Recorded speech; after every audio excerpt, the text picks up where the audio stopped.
Hi friends, అవాజో ఈరోజు మన వీడియోలో 14th ఫిబ్రవరి 2024 నాడు మన ఇండియన్ స్టాక్ మార్కెట్ యొక్క మూవ్మెంట్ ఏ విధంగా ఉండబోతుందో ఈ వీడియోలో మాట్లాడుకునే ప్రయత్నం చేద్దాం. ఫస్ట్ నిఫ్టీ ఫిఫ్టీ విషయాన్ని మనం పరిశీలిస్తే మనకు డేటా ప్రకారం నిఫ్టీ 50 యొక్క హై వచ్చేసి 21,900 వరకు హై వెళ్ళడానికి ఛాన్స్ ఉంది. అదేవిధంగా లో విషయాన్ని పరిశీలిస్తే 21,600 వరకు లో సేల్ రావడానికి స్కోప్ ఉంది. కాబట్టి మీరు 14th ఫిబ్రవరి 2024 నాడు నిఫ్టీ 50ని బేస్ చేసుకొని ఈక్విటీ మార్కెట్లో ట్రేడ్ చేసినా సరే లేదా ఆప్షన్ ట్రేడింగ్ చేసినా సరే ఖచ్చితంగా ఈ 2 నెంబర్స్ని దృష్టిలో ఉంచుకునే ప్రయత్నం చేయండి. హై వచ్చేసి 21,900, లో వచ్చేసి 21,600. ఈ 2 నెంబర్స్ మధ్యనే మనకి నిఫ్టీ 50 మూవ్మెంట్ ఇవ్వడానికి ఛాన్స్ ఉంది.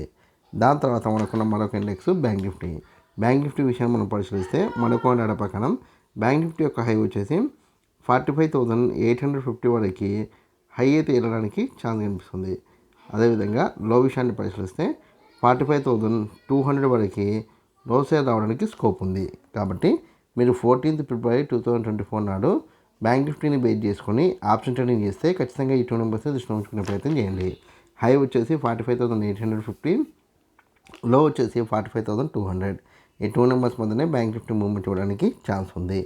దాని తర్వాత మనకున్న మరొక ఇండెక్స్ ఏదంటే కనుక ఫిన్ నిఫ్టీ విషయాన్ని మనం పరిశీలిస్తే మనకున్న డేటా ప్రకారం ఫిన్ నిఫ్టీ యొక్క హై వచ్చేసి 20,350 వరకు హై అయితే వెళ్ళడానికి ఛాన్స్ ఉంది.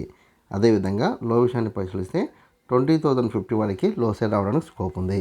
కాబట్టి మీరు 14th ఫిబ్రవరి 2024 నాడు ఫిన్ నిఫ్టీని బేస్ చేసుకొని ఆప్షన్ ట్రేడింగ్ చేస్తే ఖచ్చితంగా ఈ 2 నెంబర్స్ని దృష్టిలో ఉంచుకునే ప్రయత్నం చేయండి. హై వచ్చేసి 20,350, లో వచ్చేసి 20,050. ఈ 2 నెంబర్స్ మధ్యనే ఫిన్ నిఫ్టీ మూవ్మెంట్ ఇవ్వడానికి ఛాన్స్ ఉంది. దాని తర్వాత మీ అందరికి వచ్చే కామెంట్ ఒకటి ఏంటంటే ఓవరాల్గా 14th ఫిబ్రవరి 2024 నాడు మార్కెట్ మూవ్మెంట్ ఎలా ఉండొచ్చు అన్న డౌట్ మీకు రావచ్చు. అయితే ఇక్కడ మనకున్న డేటా ప్రకారం నిఫ్టీ 50 కావచ్చు, బ్యాంక్ నిఫ్టీ కావచ్చు, ఫిన్ నిఫ్టీ కావచ్చు, ఈ 3 ఇండెక్స్లు ఓపెన్ అయితే హెవీ గ్యాప్ అప్ లేదా నార్మల్గా గ్యాప్ అప్ లేదా హెవీ గ్యాప్ డౌన్ లేదా నార్మల్గా గ్యాప్ డౌన్ ఓపెన్ కావడానికి ఛాన్స్ ఉంది. హెవీ గ్యాప్ అప్ అయితే మీకు 9:30 వరకు CE10లో కొనసాగి దాని తర్వాత సైడ్ వేస్తో క్లోజ్ కావడానికి ఛాన్స్ ఉంది.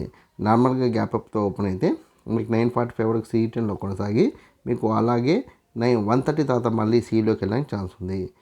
దాని తర్వాత గ్యాప్ డౌన్తో ఓపెన్ అయితే మీకు 9:30 వరకు ఫాల్ అయ్యి దాని తర్వాత అప్ డౌన్ అవుతూ మీకు 1 తర్వాత సీలోకి వెళ్ళడానికి ఛాన్స్ ఉంది. అలా కాకుండా హెవీ గ్యాప్ డౌన్ అయితే 9:45 వరకు ఫాల్ అయ్యి దాని తర్వాత సైడ్ వేస్తూ ఉండడానికి ఛాన్స్ ఉంది. ఓవరాల్గా చూస్తే కనుక 14th ఫిబ్రవరి రోజు మార్కెట్ సైడ్ వేస్ ఉండడానికి ఛాన్స్ అయితే ఎక్కువగా ఉంది. సైడ్ వేస్ లేకపోతే మార్కెట్ కొద్దిగా పాజిటివ్లోకి వెళ్ళడానికి ఛాన్స్ ఉంది. సో ఇక నేను పాజిటివ్ అంటే బుల్లిష్ ట్రెండ్ రిఫర్ చేస్తున్నాను కాబట్టి మీరు CE తీసుకుంటే కనుక నేను ఇచ్చిన హై బ్రేక్ అయిన తర్వాత కూడా ట్రైనింగ్ స్టాప్ లాస్తో వెయిట్ చేస్తే మంచి ప్రాఫిట్ వస్తుంది. మార్కెట్ పడిపోతుంది అనుకోండి మీరు PE తీసుకుంటే కనుక నేను ఇచ్చిన లోకి దగ్గరలో లేదా నేను ఇచ్చిన లో బ్రేక్ అయిన తర్వాత ఎగ్జిట్ అయ్యే ప్రయత్నం చేయండి. ఈ వీడియో కనుక మీకు నచ్చినట్లయితే లైక్ చేయండి, కామెంట్ చేయండి, షేర్ చేయండి. ఛానల్ని మటుకు ఖచ్చితంగా సబ్స్క్రైబ్ చేసుకోండి. జై హింద్, వందే మాతరం.